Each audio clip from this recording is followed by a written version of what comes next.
Paul GEISLER, Beyond Yellowstone. New vision needed for modern West. How can you walk the sidewalks of New York City both now and 100 years ago, plus drive the streets there as well as attend a livestock auction in Montana without leaving Texas?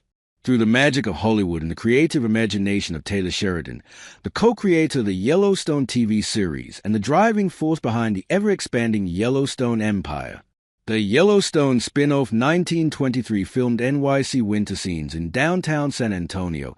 The Madison adapted downtown Fort Worth and Dallas to represent NYC. And the latest edition, Rio Palomo, filmed a livestock auction in Cleburne. North Texas serves as a setting for several other productions related to the parent show born Sheridan Taylor Gibbler, Jr. In North Carolina, Sheridan grew up in Fort Worth and graduated from Paschal High School. He also attended Texas State University. He spent much of his youth on a family ranch in Cranfills Gap, where he learned ranching skills and developed his love for cowboy culture. He now lives in Fort Worth with his wife and son and frequently films on location in North Texas. A talent scout in Austin diverted Sheridan from his childhood dream of becoming a small-town sheriff, leading him to, among other roles, a couple of seasons as Deputy David Hale in Sons of Anarchy. He soon decided his talents worked best behind the camera, and he broke out as an award-winning screenwriter with Sicario and Hell or High Water.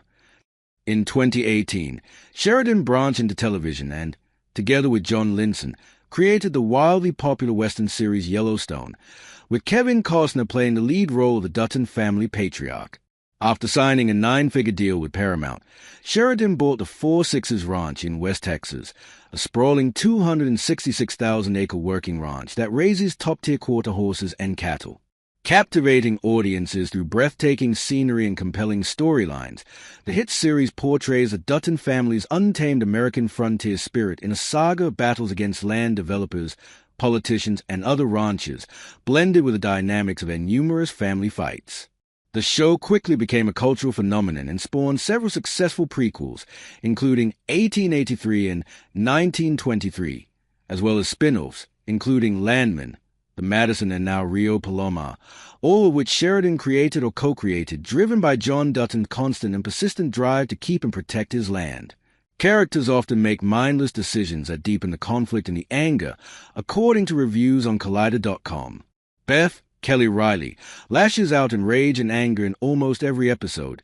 Jamie, Wes Bentley, constantly waffles between Dutton loyalty and betrayal. Case Luke Grimes, once out and then comes back in. With a seeming sense of entitlement, the Dutton family often uses methods that cross the line between self-preservation and outright ruthlessness. They often use morally gray actions in the name of survival. Identifying scenes that went too far, Yellowstone TV Addict says, from a portrayal of violence against indigenous women to unexpected deaths and graphic confrontations, the world of Yellowstone often crosses the fine line between gripping storytelling and gratuitous. Lead ranch hand Rip Wheeler, Cole Hauser, directly perpetrates more violent crimes than any other character, according to Guy Howie of Screen Rant.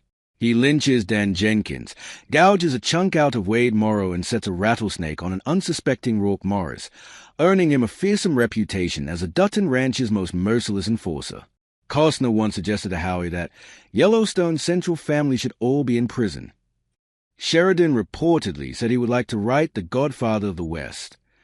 Don Corleone surely walked outside the law and committed strings of violent acts, and he highly valued family loyalty. But Corleone knew the illegality of his actions and picked his battles carefully and strategically, as in many Shakespearean tragedies. Yellowstone plots also litter the stage with bodies of those caught in power struggles, and the Western ranchers often reach impasses in their path. But the Bard's characters openly struggle with the morality and effectiveness of their decisions, offering important insights into the tough decisions we all face. Yellowstone contains no to be or not to be moments. The Dutton family indiscriminately pursues a path of rugged individualism, attacking anyone in their way with any means at hand in a repeated cycle of revenge and retaliation. They seem to learn nothing, while spiraling toward their own destruction. Violence can serve a purpose, says Siddiqa Prajapati of Fandom Rant. But if it becomes a point of the scene, if it becomes so intense that it overshadows the characters or plot, then it's no longer storytelling. It's a spectacle. The mythology of the Old West contained plenty of violence, but most conflicts found resolution in some form of cooperation and compromise, not a perpetual power play of revenge and retaliation. Hopefully, today's new Old West will not adopt the Dutton Code, but instead will discover a humane vision of personal worth and community wholeness.